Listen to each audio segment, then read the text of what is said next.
We've got a few people joining us. Hey, everyone. Thanks for hanging out with us tonight. Welcome to Ask Julie Anything. Julie and I were just talking behind the scenes. Hey, everyone knows Julie, right? That's who we're all here to chat with today. Hopefully.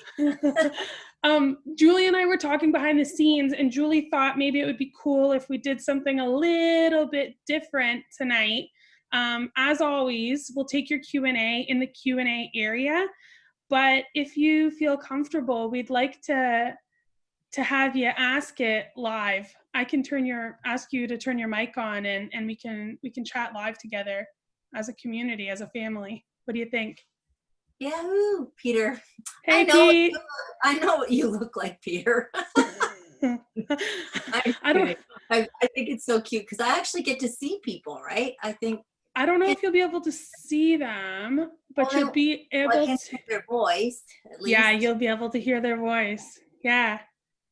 What do you say, everyone? You guys want to do that? Does that sound good? Oh, and one more.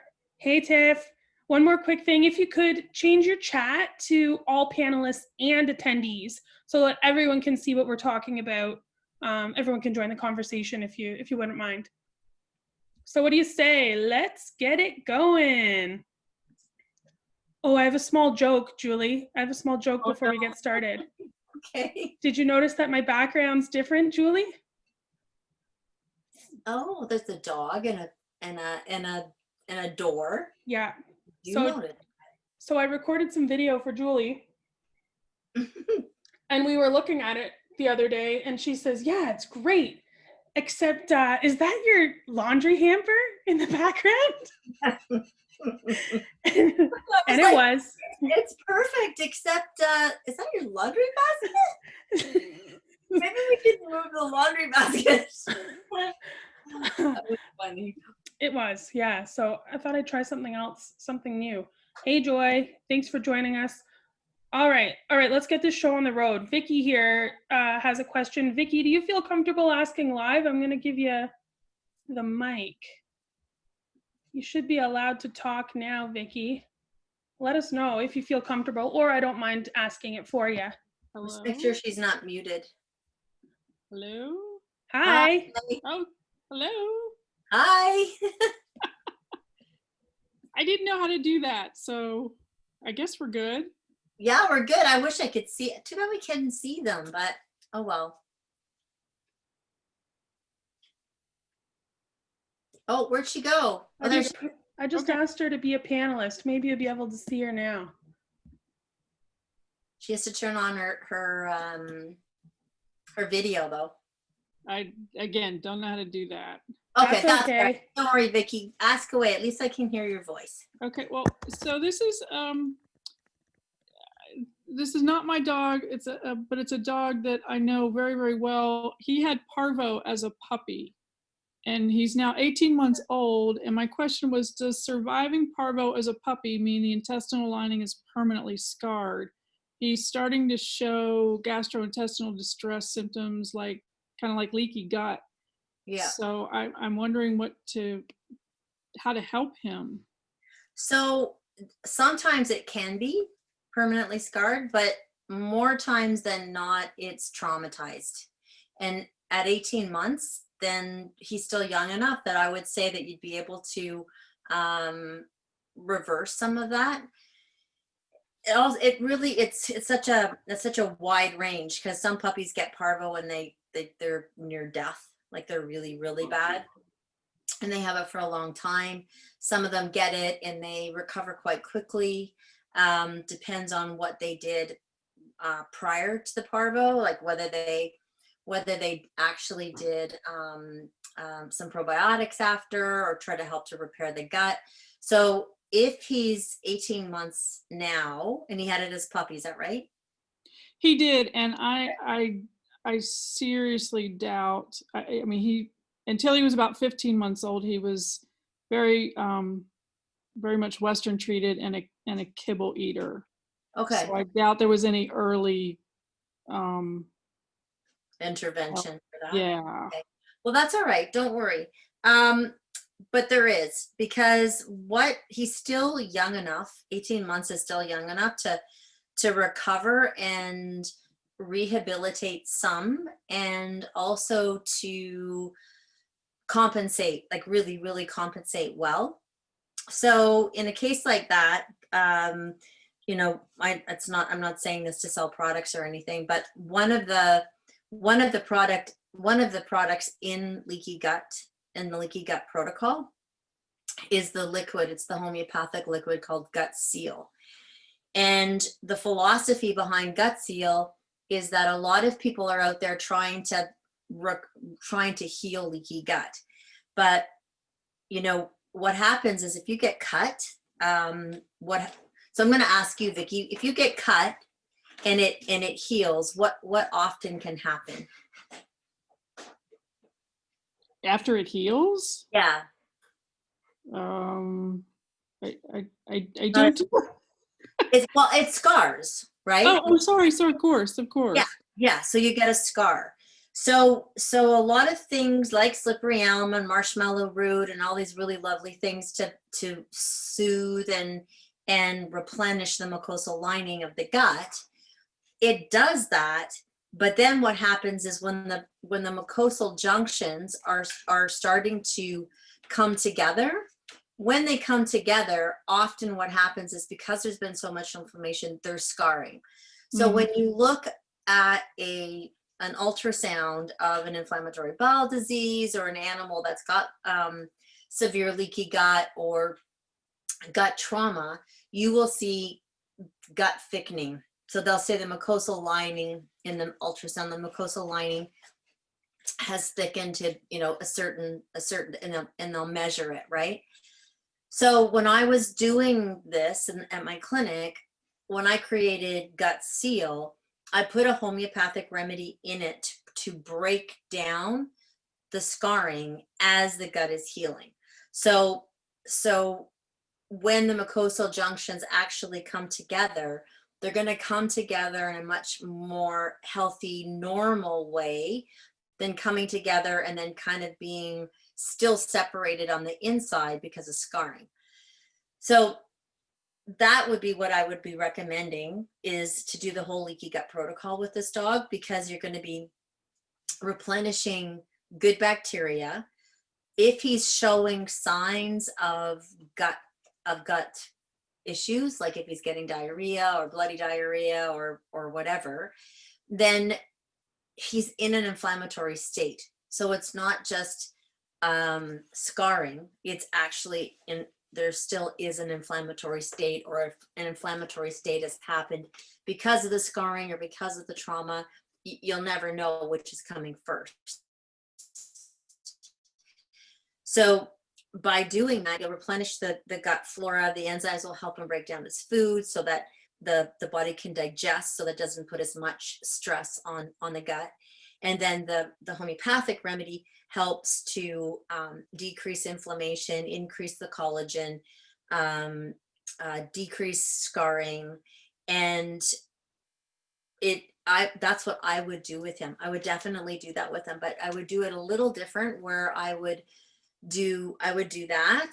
Is he on raw now, or is he on a home cooked now? He is. Awesome. He's very he's a poodle. He's very finicky. Yep. But yeah, she's doing everything. We've done the stress test kit, and so she's got some guidance as to what he can tolerate and what his triggers are. Okay. But yeah, she's trying very hard to keep him on a raw diet.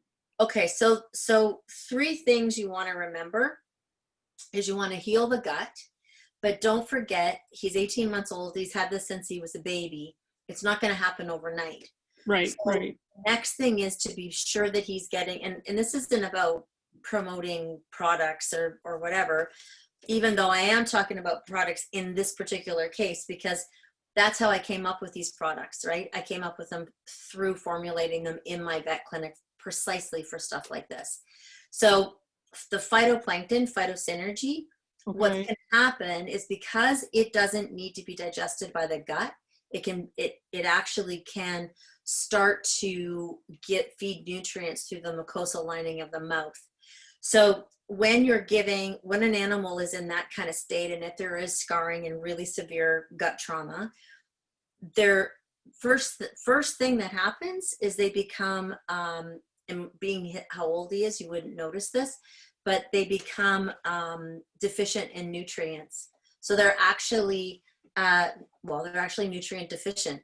So that nutrient deficiency then creates a whole kaleidoscope of issues on its own, let alone the autoimmune and inflammatory response of the passive antigens seeping through the gut lining and going into the bloodstream.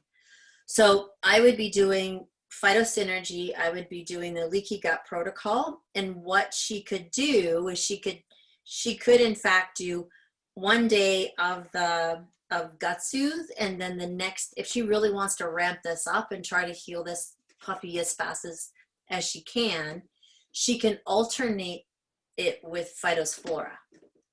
Because what will have happened for sure with this dog is a lot of his native, this is the real big problem with Parvo puppies, is they're born with their native bacteria in their gut. So a native bacteria comes from the mother. That bacteria lives in the gut lining, and then when you feed probiotics or from the mother's milk, or you're giving anything else to try to stimulate other friendly bacteria, those are transient bacteria. They don't live in the gut lining. Rodney and Karen just did a super cool, I was just talking to him yesterday, he just did this amazing video about Flagyl, right? Metronidazole, which is one of the main diarrhea diarrhea antibiotics that they use for any kind of GI issue for people and for animals. And he was saying that all of this research is out, that if you even use that once, chances are it destroys the microbiome for its lifetime. Wow. So yeah, it's a pretty crazy. You guys should go and check out his video. But what's interesting in Phytosflora, because we're using the canine strains, those canine strains were tested in a lab and were able to endure the regular antibiotics like that they use for gastrointestinal stuff. So by implanting an actual canine probiotic that comes from dog feces into a dog that has had major microbiome deficiency because of the disease and because of the antibiotics, I think that would be, it's not typical that I would say that, but for this puppy, that's what I would do. I would do phytosynergy, I would do the leaky gut protocol, and then maybe every second day, or you can alternate the gut soothe that's in the protocol, you can alternate it with Phytosflora. Okay. So that you're planting a really, really canine species specific probiotic that he won't be able to get anywhere else. But tell her not to freak out. Please tell her not to worry, because I've seen this lots and lots and lots of times. And with the right tools, the body can completely go back into homeostasis. I mean, there could be scarring there that might be lifelong, but what you can do with the rest of it is by working with it properly, they can compensate incredibly, and usually have a normal life. Yeah, he's just adorable. He's just a rowdy little guy, and he doesn't feel sorry for himself at all. Awesome. That's awesome. Okay, thank you. Hey, you're welcome. Nice to meet your voice. Well, maybe we'll talk again. Okay. Oh, that's fun. Hey, next up, Steph Simmons. Are you here? Are you here, and are you free to chat? Let's see if I can find you here, Stephanie. I recognize your name. You come to every Ask Julie Anything.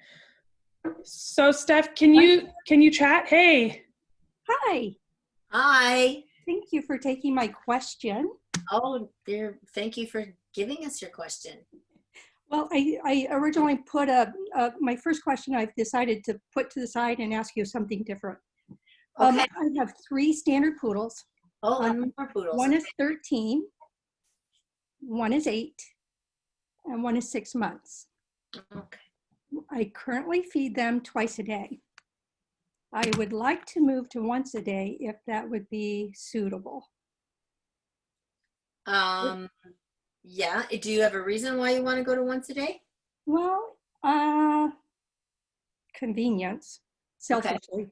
But I was just wondering about fasting, if it's better to, give the gut a chance to rest for Mhm. 24 hours, or if I'm home, so I can do it twice a day. So that's not an issue.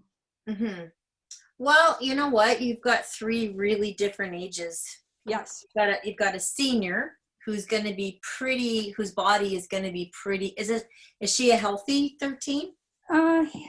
He's having mobility issues. Mobility issues. Okay. So the last thing you want to do is stress a senior. Okay. You'll have to see how he does with it, right? Like you'll have to see if he seems stressed, if he seems hungry.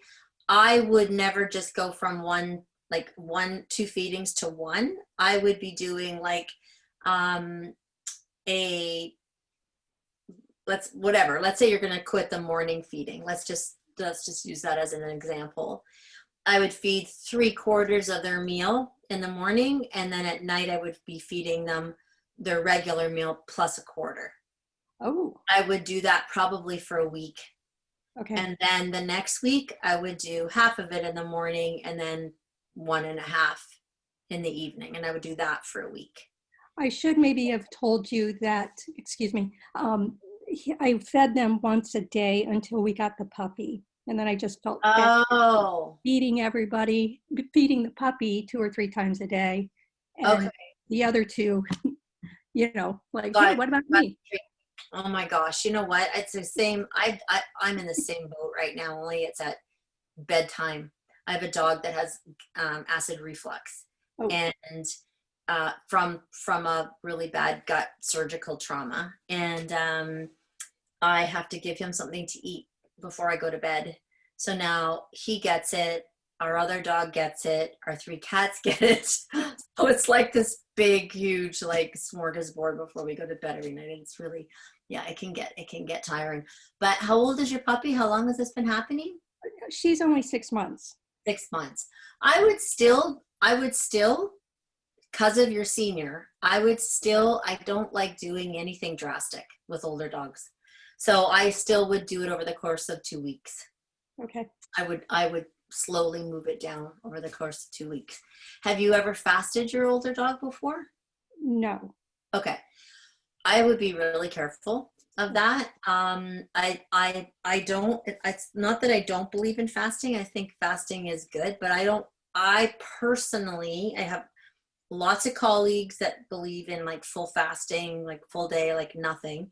I personally I wouldn't do a fast without it being bones, like a bone fast, so a bone day. Mm-hmm. I also believe, I mean, you have 3 dogs, so it's going to be a little bit easier. But for people that just have 1 dog, I don't believe in fasting if you're going to eat. So if you have a family and, all of it, your dog's never fasted before, and all of a sudden you decide that you want to fast your dog, then I always say that you should be fasting yourself, or you should be going out for dinner, like out and having your dinner away from home, because you're ultimately their pack.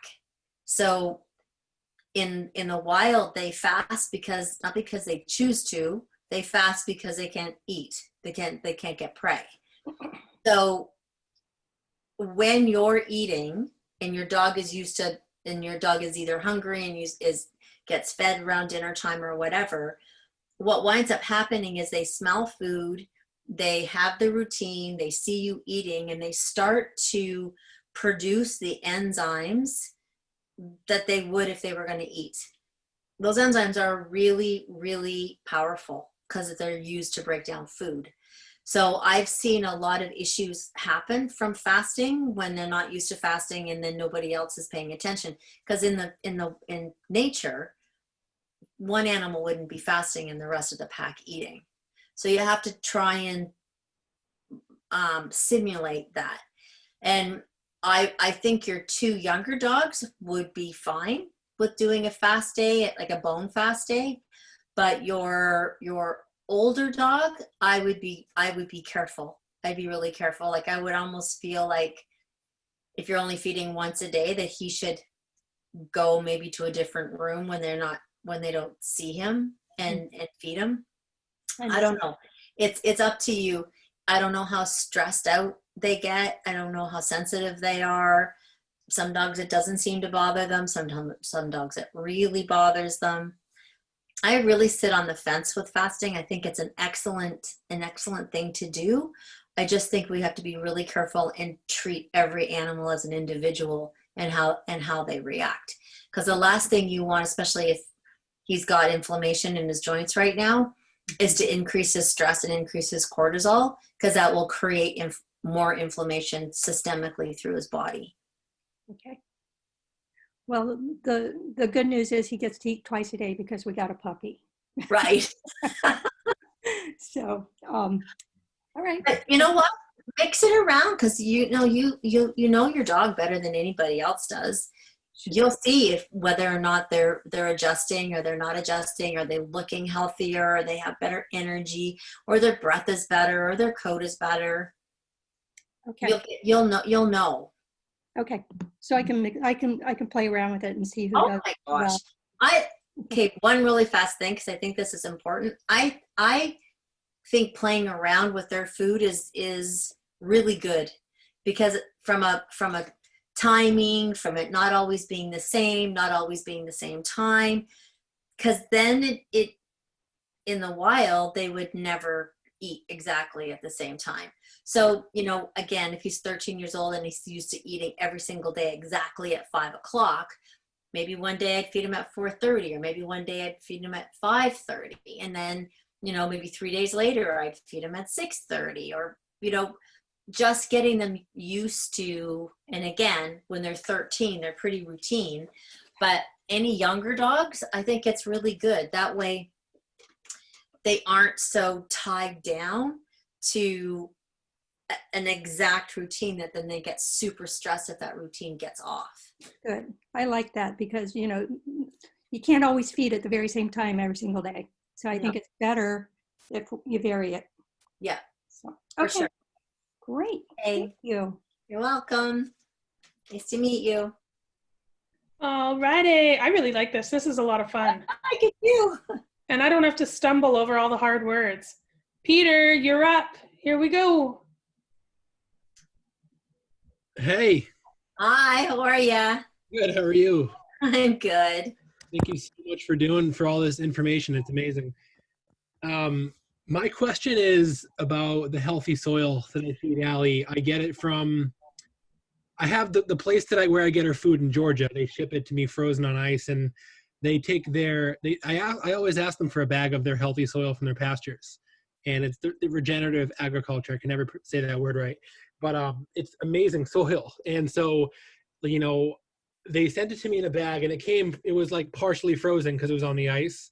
And I opened the bag and I just dumped it in a glass bowl, and I put a the plastic lid on it, put it in the cupboard, and then within a week it was all moldy.